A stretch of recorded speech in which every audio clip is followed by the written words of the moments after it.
오늘은 그리스도께서 마음에 계시도록이라는 제목으로 우리 하나님 말씀 함께 나누도록 하겠습니다. 오늘 본문에서 바울은 믿음으로 말미암아 그리스도께서 너희 마음에 계시게 하시기를 간구하고 있는데, 이 구절은 오해의 소지가 좀 있습니다.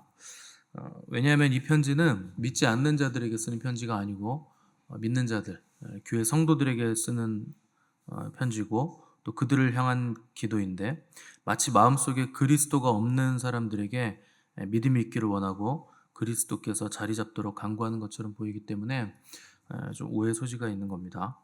보통 우리가 믿지 않는 사람들에게 복음을 전할 때 믿음, 회심, 거듭남, 구원 이런 단어를 쓰는데, 바울이 지금 거듭남이나 회심이나 구원, 칭의 같은 단어를 여기서는 안 씁니다. 왜냐하면 그건 다 일어난 사건이기 때문에 그런 것이고, 오히려 성도들인데도 믿음으로 그리스도께서 너희 마음에 계시게 하시기를 내가 기도한다, 이렇게 구하고 있다는 거죠.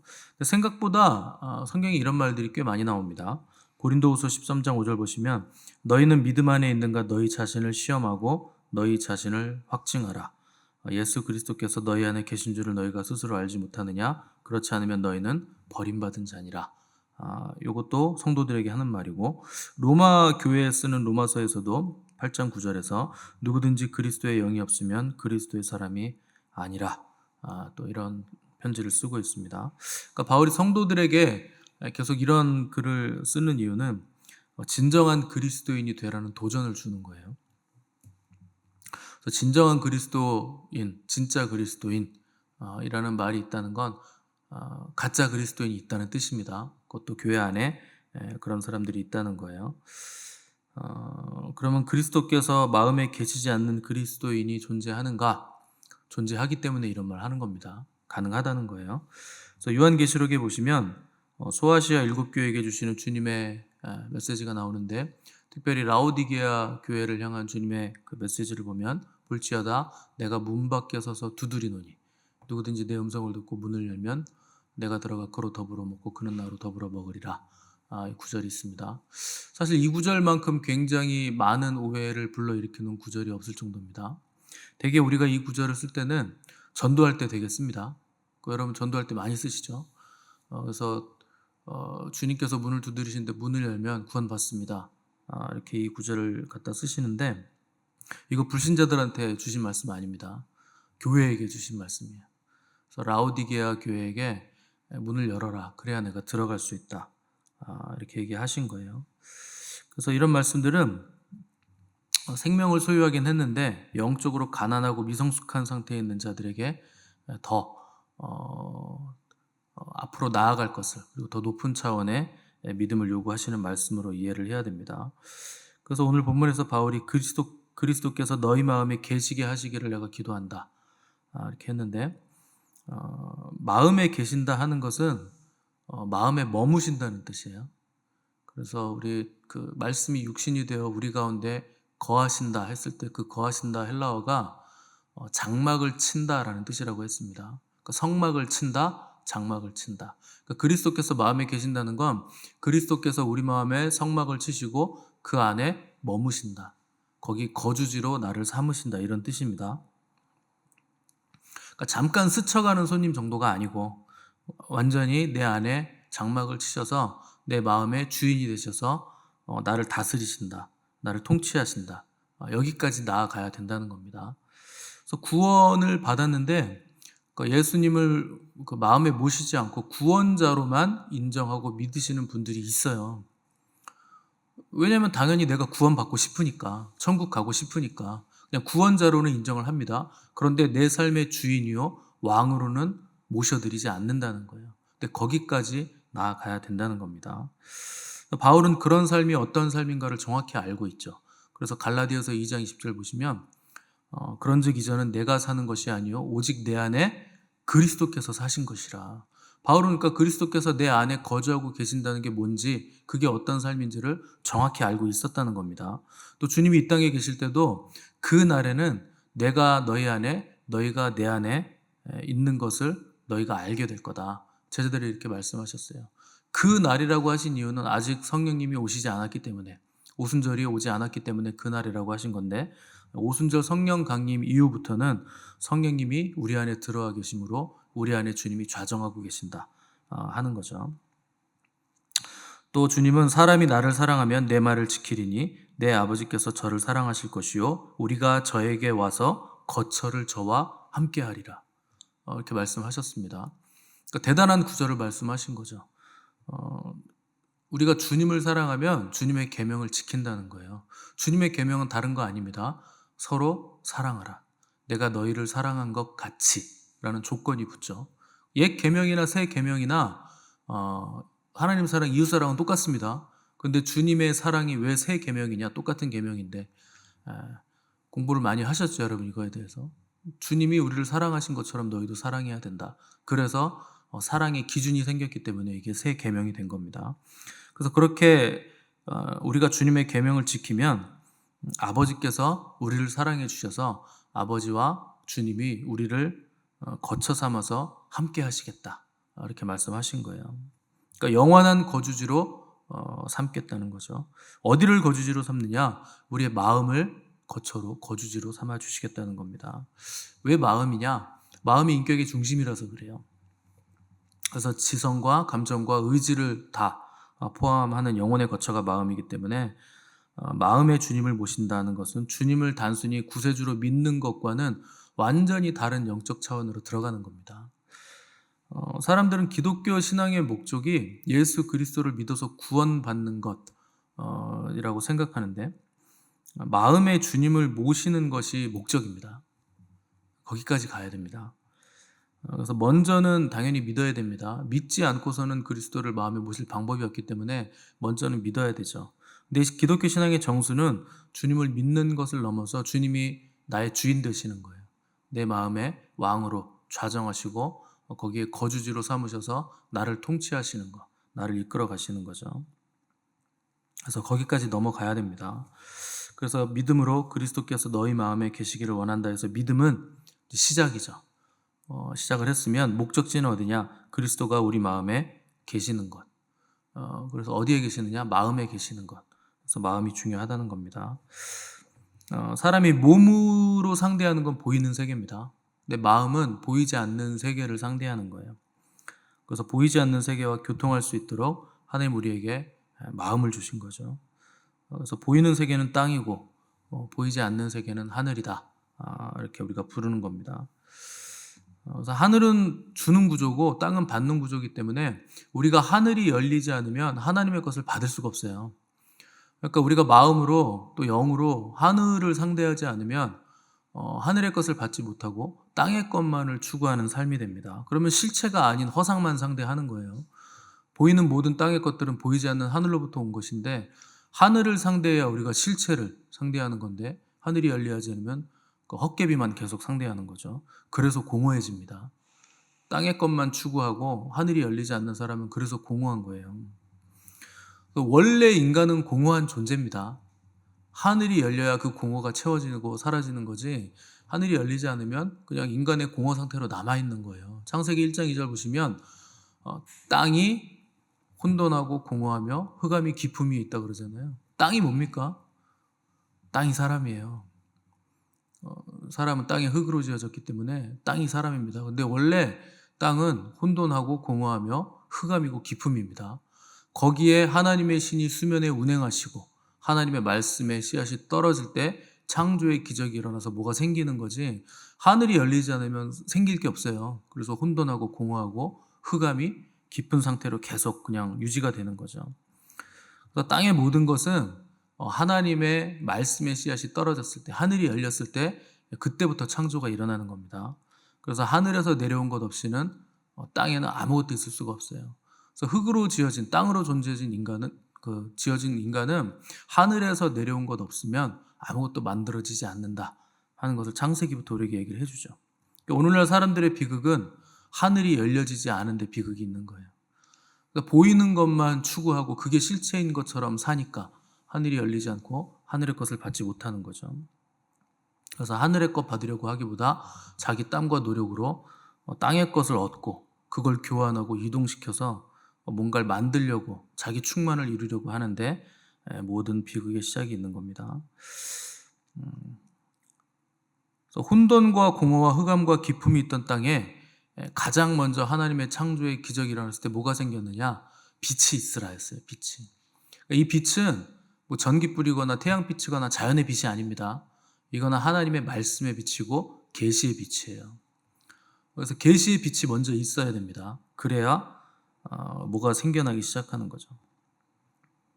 그래서 우리가 흑암 속에서 공허와 혼돈 속에서 헤매지 않으려면 가장 먼저 뭐가 있어야 되느냐? 하나님의 계시의 빛, 말씀의 빛이 가장 먼저 우리 안에 있어야 돼요.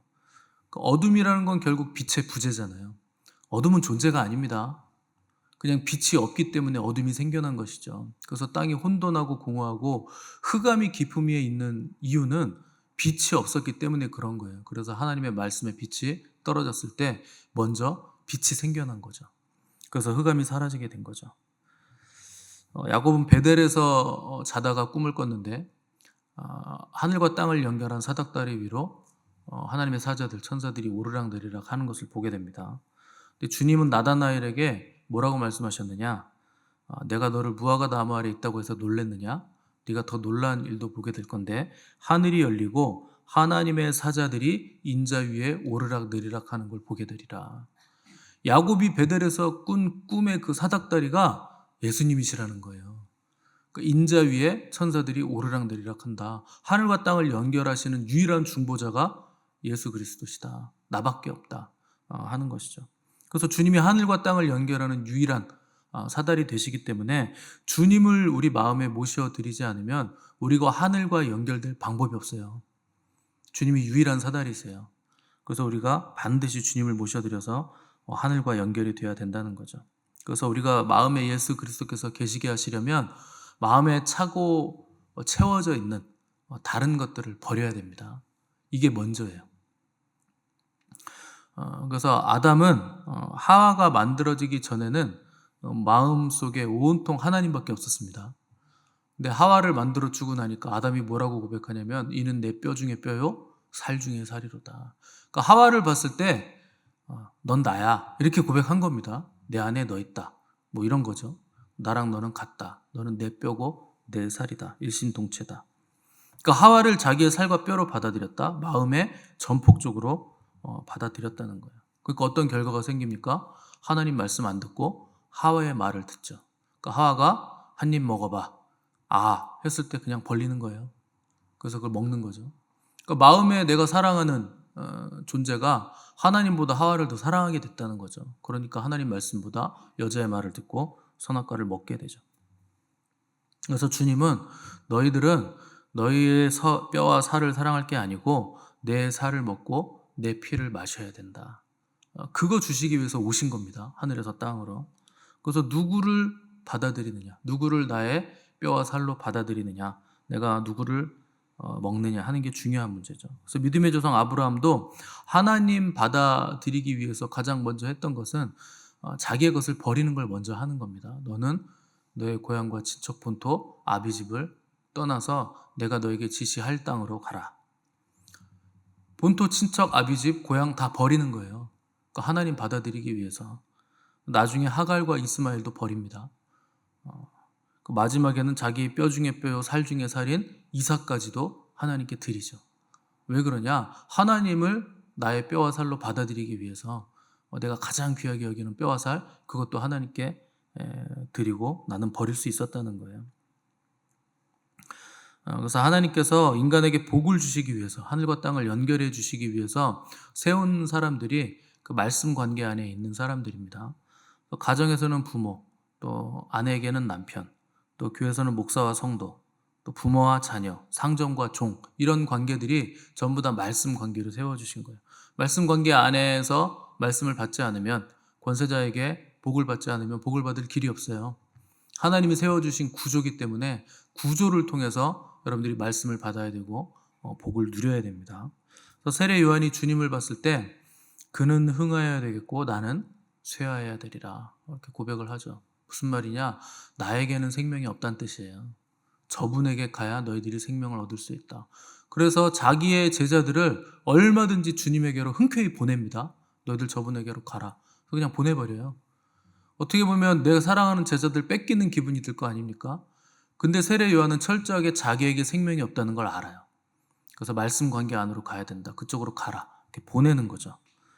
그래서 사람은 조금만 방심하면 죄로 흘러들어가기 때문에 날마다 생명으로 나아가려는 믿음의 결단을 해야 됩니다. 그래서 말씀 관계 안으로 들어가야 되는 거죠. 이게 치열한 영적 전쟁이에요. 신앙의 줄을 조금만 느슨하게 풀면 금방 그냥 풀어집니다. 여러분 새벽 예배도 한 번 빠지잖아요. 금방 두 번 빠져요. 그 두 번 빠지면 이제 간헐적 예배를 드립니다. 간헐적 단식을 하셔야 되는데 예배를 간헐적으로 드려요. 처음에는 잘 나오시던 분들도 어느 순간 이렇게 풀어지잖아요. 일주일에 몇 번 안 나와요. 한두 번 나옵니다. 그 핑계를 댑니다. 뭐 이런 일이 있었어요. 저런 일이 있었어요. 무덤에도 핑계 있습니다. 핑계 없는 무덤이 어디 있습니까? 그거는요, 우선순위가 어디에 있느냐의 문제예요. 사실 여러분, 하나님이 우선순위 1순위가 돼야 된다는 얘기를 드리는 게 아닙니다. 하나님은 우선순위에 끼워 놓을 분이 아니에요. 그래서 우선순위 1순위로 하나님을 놨다가 우선순위가 2순위로 밀리면 안 나오는 거잖아요. 1순위가 뭔가 생기면 안 나올 거 아니에요. 사람은 변하는 존재인데 땅은 항상 변합니다. 그 사람은 항상 변해요. 마음은 하루에도 수십 번씩 천국과 지옥을 왔다 갔다 하는데 우선순위 1순위로 항상 여러분 하나님 두실 수 있어요? 하나님은 순위에 두실 분이 아닙니다. 그냥 생명이세요. 그분은 나의 모든 것이세요. 근데 예배도요, 그냥 나오다가 어느 순간 한두 번, 세네 번 이렇게 나오죠. 네 번 나오면 잘 나오시는 건데 그건 밀렸다는 겁니다. 하나님을 내 인생에 있어서 가치에 있어서 다른 것과 비교해서 뒤로 밀었다는 거예요. 그러니까 딴 거 하느라고 바빠서 못 온다 그러죠. 그건 핑계가 안 됩니다. 물론 죽고 사는 문제면 그럴 수 있죠. 근데 예배가 인생의 내 삶에 있어서 어떤 것과 바꿀 수 있는 가치 정도로밖에 여겨지지 않는 거예요. 그만큼 해이해지고 그만큼 풀어졌다는 뜻입니다. 그래서 한 번 빠지면 두 번 빠지고 한 주 빠지면 몇 주 빠지고 계속 이렇게 늘어나죠. 경건 생활도 마찬가지예요. 한 번 게으름 피잖아요. 금방 게을러집니다. 사람은 그런 존재예요. 서면 앉고 싶고 앉으면 눕고 싶고 누우면 자고 싶고 자다 보면 금방 죽습니다. 자는 건 죽는 연습하는 건데 금방 죽어요. 그래서 뭘 해야 되느냐? 끊임없이 자기를 쳐서 말씀에 복종시켜야 돼요. 그게 우리에게 굉장히 필요하죠. 근데 이게 율법적으로 하라는 게 아니고 하나님을 사랑하기 때문에 순간순간 믿음의 결단을 하라는 겁니다. 근데 믿음의 결단을 안 하면 금방 해이해집니다. 그래서 바울은 오늘 사랑으로 뿌리가 내리고 터가 굳어지기를 원한다. 뭘로 굳어져야 됩니까? 사랑이 필요한 거예요. 사랑이. 그러니까 결국 하나님 사랑하지 않고 내 인생 사랑하거나 내 자식 사랑하거나 내 손주 사랑하면 결국 희미해지는 거죠. 하나님이 점점 희미해지는 거죠. 그러니까 단단해지는 원리는 다른 어떤 것보다도 하나님을 사랑해야 된다는 거예요. 그래서 믿음은 사랑으로 역사해야 됩니다. 제가 굉장히 많이 강조하는 게 이겁니다. 믿음 가지고는 여러분 안 돼요. 믿음은 계속 올라갔다 내려갔다 업앤다운 계속 합니다. 믿음 좋을 것 같지만 아침엔 믿음 좋았다가 저녁 되면 믿음이 없어요. 온데간데 없어요. 무슨 일이 금방 생기면 믿음은 사라져요. 이거 어떡하나 큰일 났네. 여기저기 전화하기 바쁘고 하나님께 도움을 구하지 않습니다. 그러니까 믿음은 계속 올라갔다 내려갔다 롤러코스터죠. 그러니까 믿음이 견고해지려면 어떤 믿음이 되어야 되느냐? 사랑으로 역사하는 믿음이어야 돼요. 주님을 사랑하기 때문에 그 믿음이 견고해진다는 거죠. 그래서 사랑 안에서 뿌리가 내리고 터가 굳어져야 된다 하는 것을 바울이 기도하는 겁니다. 그래야 어떤 일에도 흔들리지 않을 것이기 때문에. 쉽다고는 말하지 않았습니다. 그렇다고 어렵다고도 말씀드리지 않았습니다. 할 수 있는 거예요. 왜냐하면 하나님이 그걸 하라고 하시기 때문에, 하나님이 그걸 원하시기 때문에, 그리고 기뻐하시기 때문에, 그리고 우리 힘으로 할 수 없기 때문에 우리에게 성령을 주신 거예요. 그래서 성령 충만을 위해서 기도하시고 성령의 능력으로 주님을 사랑할 수 있도록 기도를 하셔야 됩니다. 그래서 오늘 할 수 있는 작은 순종의 발걸음, 한 걸음을 걸으시면서 성령님의 도우심을 요청하시고 또 주님을 뜨겁게 사랑할 수 있도록 사랑을 부어달라고 기도하시기 바랍니다. 우리에게 주신 성령으로 말미암아 하나님의 사랑이 우리 마음에 부은 바 됨이니, 사랑할 수 있는 비결은 성령의 충만함밖에 없어요. 그래서 성령님을 구하시고 순종의 발걸음 한 걸음을 걸으시면서 믿음으로 삶을 살아가시는 복된 저 여러분 되시기를 간절히 바랍니다.